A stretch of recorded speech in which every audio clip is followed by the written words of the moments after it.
Hello and welcome to the Common Weal Policy Podcast. I'm Craig DL, I'm the Head of Policy and Research at Common Weal. And this week I have our special guest this week is Peter Ryan. Peter was last on this podcast way back in episode 6, just as we were starting out. So it's really good to have you back, Peter. Peter's an expert in currency and in banking infrastructure, especially the IT side of that. He has written several papers on currency, both for Common Weal and for the Scottish Independence Convention, and is one of the core campaigners in this topic within the independence movement. Peter, very glad to have you back on the show. How are you? Okay, nice to be here. Interesting that I got podcast 101, so I've obviously got to come up with something suitably dystopian for the podcast. Yes. Yes, well, I don't know about dystopian, but certainly a topic that is probably one that people should be paying attention to, because it's something that is, when we've been talking about currency in the independence movement, especially over the last 7-8 years, and as we go into a new independence campaign over the next couple of years, we have to understand just how much the currency landscape has changed in the world in that time period. So we're talking about one of these new innovations that's been coming in over the last few years, the concept of Central Bank Digital Currencies, or CBDCs. So Peter, let's just start. What the heck is a CBDC? So Central Bank Digital Currencies. So I'll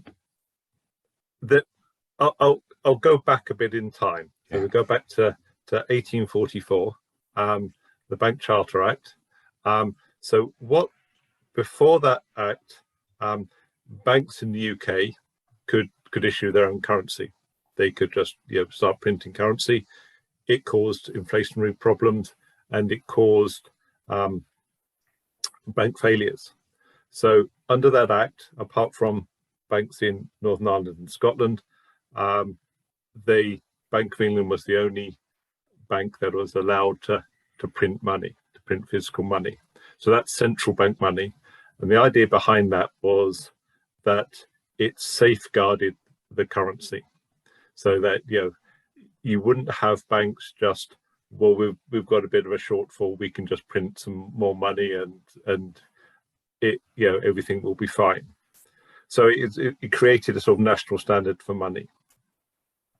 Since that time, in the days of sort of physical money, money's evolved, and increasingly in most countries there are 3 types of money. So you have the physical money, the notes and coins in your pocket. Yep. You also have what is known as commercial bank money, but that's the money in your bank account, in your RBS, your Lloyds, your Co-op bank account.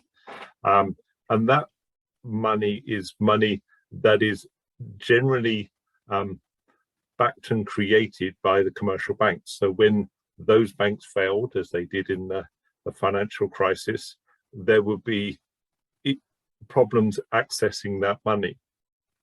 And so that was the reason why they needed to be bailed out, and why we now have a sort of a deposit guarantee to allow people to access to their money, because these banks were inherently unstable. Now, there's a third type of money, and it's called central bank money, and it's money held in central banks like the Bank of England, and that's the safest form of money. And that form of money is backed by the central bank, the Bank of England, and because the Bank of England is the bank that issues the currency, it can create more if there are any shortfalls in currency. But that safe form of money, that central bank money, is only available to some financial institutions in the UK government. It's not available to you or I. So we can't have a bank account with the Bank of England at the moment. A bank account with the Bank of England. So we're sort of restricted to bank accounts with banks that can go bust, and we're also restricted to accessing central bank money in a printed physical form, so they're not notes and coins. And so what a central bank digital currency effectively is an electronic form of money. So it's not physical like notes and coins, but it's backed by the central bank. So it's a safer form of money. And that form of money, could be available to individuals, could be available to businesses, and it would allow us to have a safer financial system, because we could put money in there. If our bank failed, we would still have the central bank money available to us because it's backed by the central bank. So in the same way that when RBS failed, an RBS note you could still use, you could still go and spend it in a shop, but RBS the bank had failed and needed bailing out. So it's a way of providing that safer form of money to the economy. So why is this happening? Why is it happening now? Especially as you said, our bank account is protected by regulations. So surely, if our bank fails, we would get to keep our money. Okay, so the reason why it's happening now, and there had been sort of this sort of background noise of people exploring this, but in 2019, Libra, the Facebook currency, came along, and this looks like being a systemically important new type of money, so that it will be Facebook, who aren't regulated as a bank or any other type of financial institution, could start impacting the economy, so that if we start spending money on Facebook, we're spending money in Libra, and a new type of currency. And what central banks thought was, we're beginning to lose control of the economy. There are certain ways that central banks can impact the economy, particularly around setting exchange rate, setting interest rates. But if these new types of currency, like Libra, the Facebook currency, Bitcoin, other types of digital currencies come in, they typically are run by either decentralized or run by institutions which aren't regulated by the central banks. And so suddenly the central banks are losing control of their economy. If we all start using Libra to spend money, then if inflation starts picking up, the interest rate, or it can't affect the interest rate on Libra, and because of that, the central banks start losing control of their economy. Now, different central banks have got slightly different reasons for wanting to intervene in the economy, and it's worth looking at a few examples to sort of understand this, because up to now it's all been fairly technical. Yeah. So I'll start with Sweden. Now, Sweden, is approaching a cashless society. It's something around 6% of transactions involve cash now. A lot of places in Sweden just don't take cash. It's just not something they use. This has a number of impacts to the Swedish central bank, the Riksbank. So they're losing income because cash is being used less. They also feel that because everything is digital, effectively it's a private form of money that's being used. It's money that's been that is being created by commercial banks, and there's a danger of them losing control and certain people being left behind. People who still want to use cash no longer being able to take part in the economy.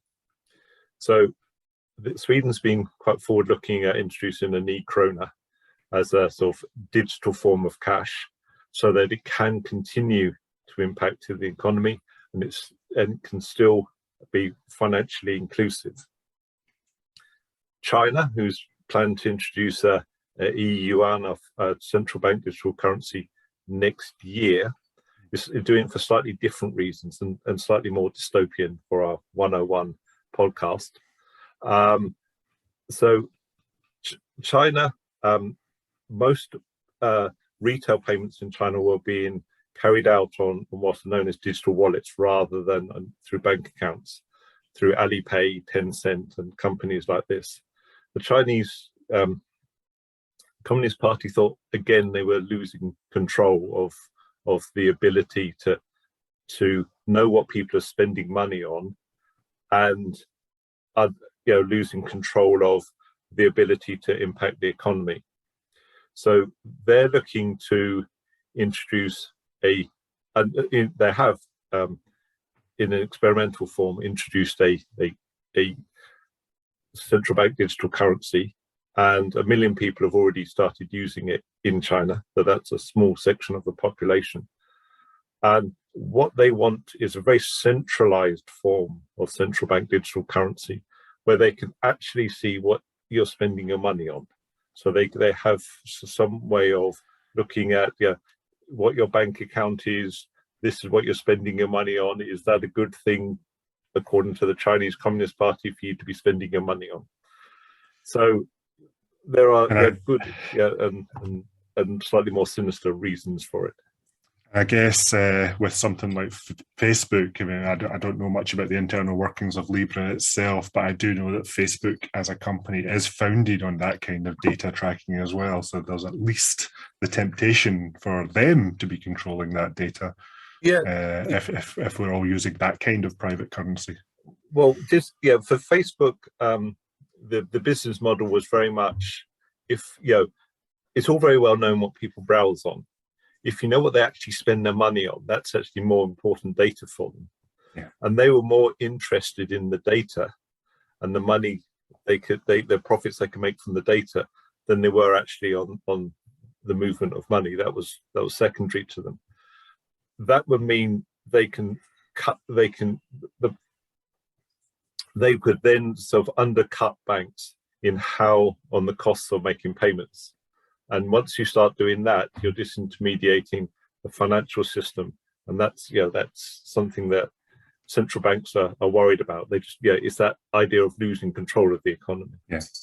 So how do these central bank digital currencies differ really from normal currency in their use, and why aren't central banks just creating that money and allowing us to have a Bank of England bank account and filling it with sterling?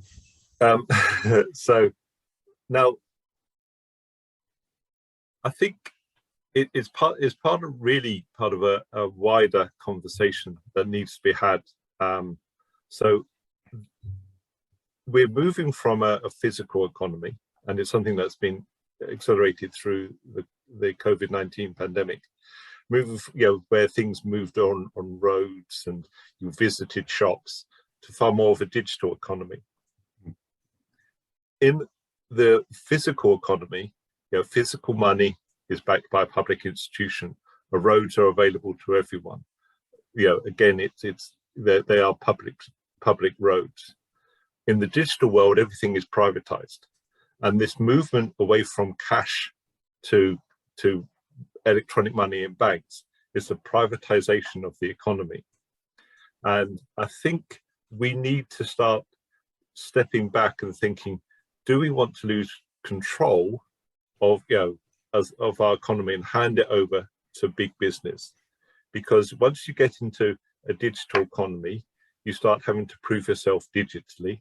And recent research from the European Union on their digital identity suggests that each of us have 30, 40, 50 digital identities out there in different social media, different bank accounts, different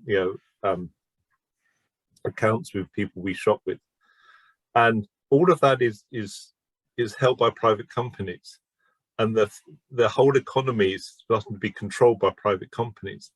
Now, is that something we want? Having a central bank digital currency, a public money, is something, an alternative that which could then have democratic oversight over the economy. And so now, typically, if you go back through the last 40 years, the idea of doing everything through nationalized institutions went out of favor, and the idea of letting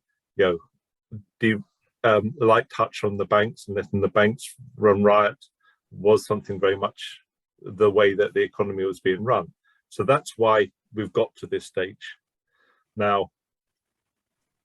Why don't banks just start producing their own central bank digital currencies and competing? I think what they're doing at the moment, there's a number of experiments about what's the best way of doing this, what would be the effect on the economy, and so on. So, for example, if I felt that I wanted to withdraw my money from my bank and put it in central bank, start a Bank of England account, obviously my bank then has less deposits. It then becomes more expensive for my bank to fund loans. So it either the cost of loans and mortgages goes up, or we have or they give out less loans and mortgages. So there are a number of issues that we need to address, and to be clear about how we do this, before we just introduce a central bank digital currency. And those experiments are happening now. Some of them are technical, some of them are policy driven. So there was a report yesterday from the Bank of International Settlement Innovation Centre in Singapore, which was looking at the speed and the energy use of running this, because things like Bitcoin use up a lot of energy, have a huge carbon footprint. We don't want a central bank digital currency to follow that design. No, So I think I've heard the example of, if you were to buy a cup of coffee with a Bitcoin, then in terms of the energy and the electronic waste to produce that transaction, it's the equivalent to buying the cup of coffee and throwing two mobile phones in the bin. So it's not a very efficient process. If you're going to introduce a currency that could be used by everyone, you want it to be an efficient process. And so that's those technical, and the results look actually quite good yesterday. But also there's the policy side. Now, disappointingly, the Bank of England, they announced this morning the people that are sitting on their policy committee for central bank digital currencies. And guess what? It's a lot of people from banks and a lot of people from financial services and things. There isn't people from debt charities. There isn't people from trade unions. This is, it is something that's happening, could have fundamental impact on our economy. And again, it's that small, narrow band of people sitting in the City of London making decisions on behalf of everyone else. Yeah, I mean, that was something that I wrote a paper back in 2017 on looking at how an independent Scotland's central bank could be structured, drawing in examples from central banks around the world. And while there are some examples of banks trying to broaden their advisory base and bring in stakeholders from the wider economy, it's still very, too often it's still a very small set that makes these decisions. I mean, we're this is obviously, it's come out of things like the financial crisis of 2008, and we've also kind of seen in 2020 another financial crisis coming through the pandemic. And in both cases, we did see massive, unprecedented financial intervention by central banks and the governments around them. Massive amounts of money have been injected into the economy, and both times we saw these fears of massive hyperinflation that didn't actually come about, and there's been discussions about why that hasn't come about. The best story I've kind of seen that makes it simple is well, that it didn't hyperinflate the economy because it didn't reach much of the economy. Most of that money ended up inflating assets and inflating the billionaire sets. It didn't reach us down in the transactional economy that much. But if we're coming into the central bank digital currency world, and we're going to see another possible financial injection into the economy, one that might actually get down to us if it's done in that way, does that fear of hyperinflation come back? Or do you think we will now go into this new world where once a decade we just have these massive financial interventions and that just becomes a normal thing? I hope not, though unfortunately the looming climate emergency and climate transition risk, which it does have a name,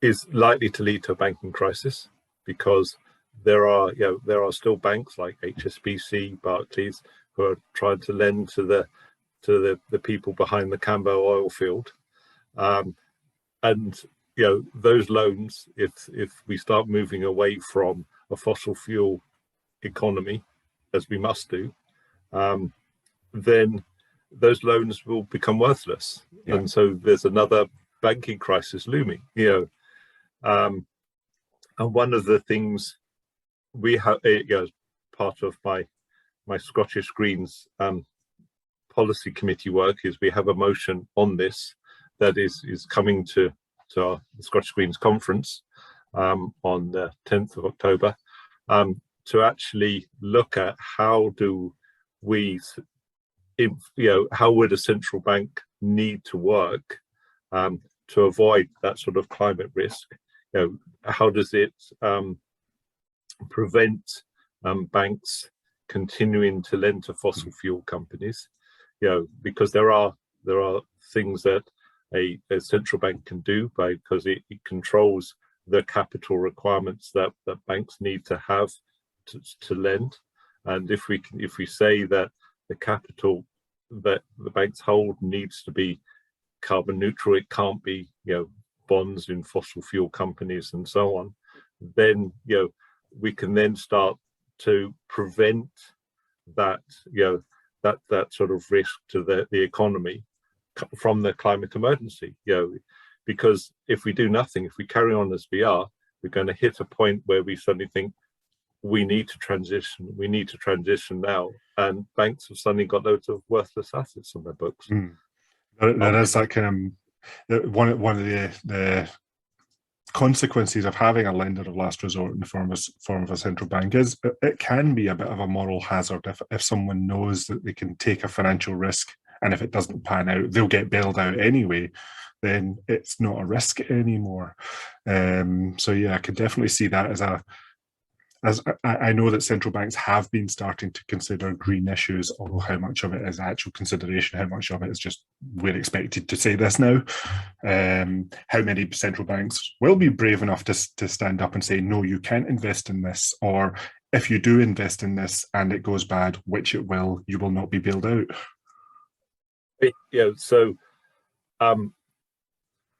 to answer your question about the borrowing and the inflation, what the central banks have used up to now is they've used quantitative easing.